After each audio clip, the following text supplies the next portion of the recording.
prior to leaving the company. Failure to adhere to this requirement may result in my former employer seeking financial compensation, specifically $10,000. I am currently residing in Atlanta, Georgia, and my employer is urging me to sign the contract before the end of the day. A copy of the proposed agreement can be viewed on my profile. I will receive a payment of $1,000 if I agree to the contract. Update. I informed my employer that I require time to review the proposed agreement, but I was told that if it's not signed by the end of the day, my employment will be terminated. Update.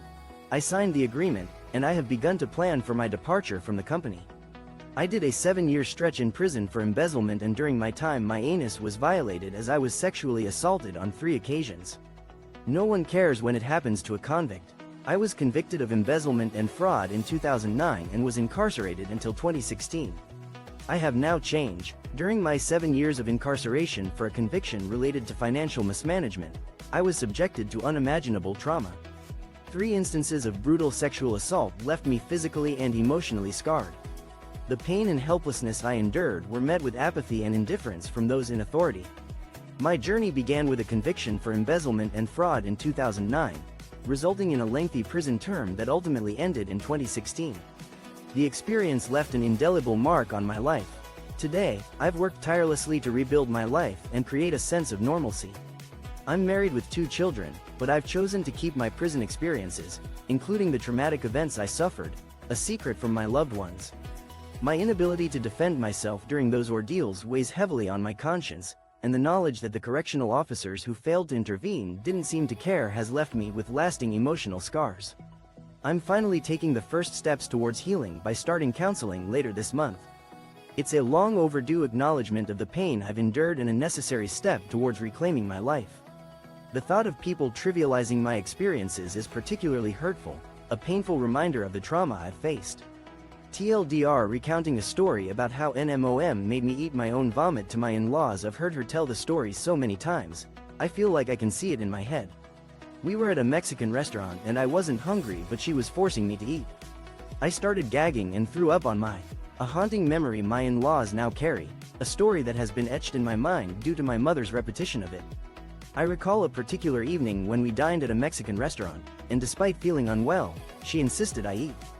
As I tried to resist, my body began to protest and I vomited onto my plate. Her reaction was nothing short of outrage, and in a disturbing display of control, she forced me to consume a couple of spoonfuls before her emotions seemed to shift and she relented. At the tender age of 3, this was a traumatic experience that would stay with me forever. I shared this disturbing memory with my in-laws, and their shocked expressions made me realize how truly awful this incident was. Now, my mother-in-law's reluctance to ask about the reason behind my estrangement from my mother makes sense, given the insight into their twisted relationship.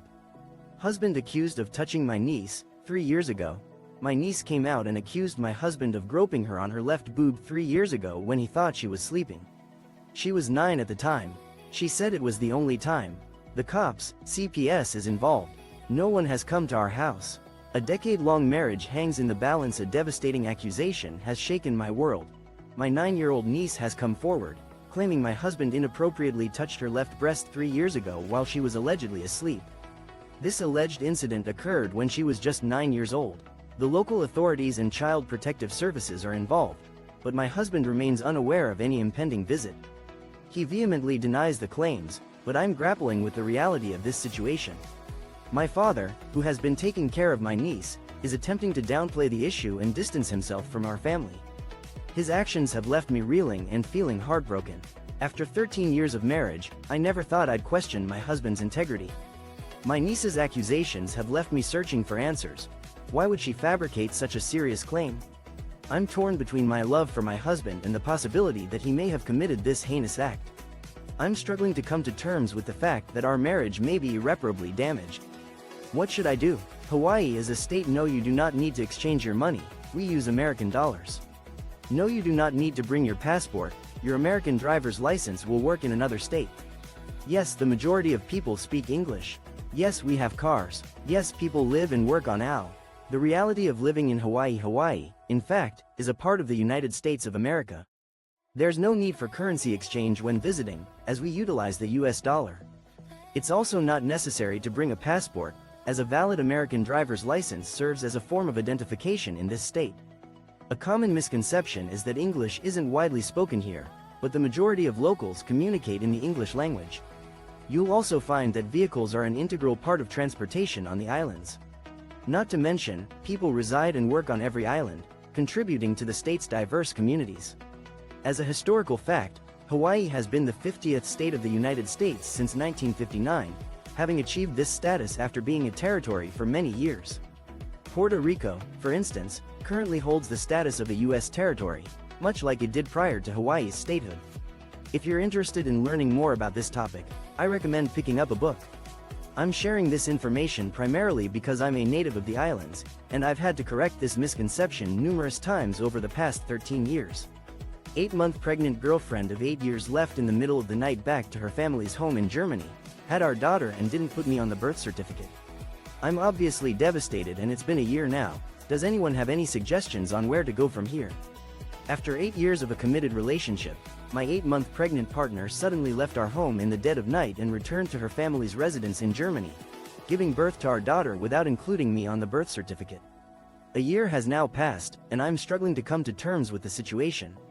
I'm desperate to establish a connection with our child and be an integral part of her life, but I'm at a loss for how to proceed. Unfortunately, attempting to communicate with my partner has been unsuccessful. I would greatly appreciate any guidance or advice on how to navigate this difficult situation.